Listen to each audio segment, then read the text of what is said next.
Hare Krishna. How can we avoid identifying with the mind? Answer: by identifying the mind.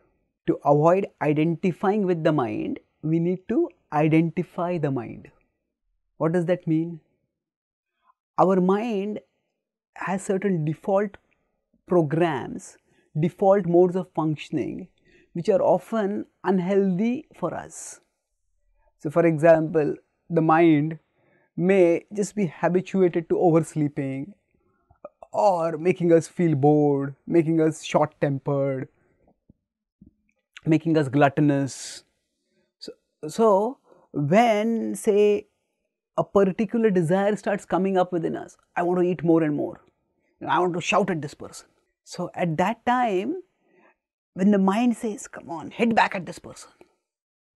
So, if we identify with the mind, then we will act, and then we will regret the way we acted. So, at that time, in the heat of the moment, it may be very difficult to identify the mind.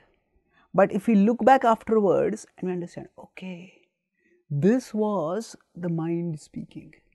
At this point, I could have controlled myself, but the mind said, hit back, and then I accepted it. So, if at that time I could just have understood that this was the mind speaking, I could have checked myself. So, to be forewarned is to be forearmed. If we know that the enemy is going to be attacking us, we will be ready for it. So, if we know that if we are going on a road where there is a bump, a speed breaker, then we will be prepared and we will slow down. Similarly, by observing from our past the situations in which we were misled by our mind, we can become better equipped better prepared when we meet similar situations in future. So, when such situations come, if we have identified in the past, oh, this is the anger program, this is the anger story of the mind, this is the boredom story of the mind, this is the this is the glutton mind speaking.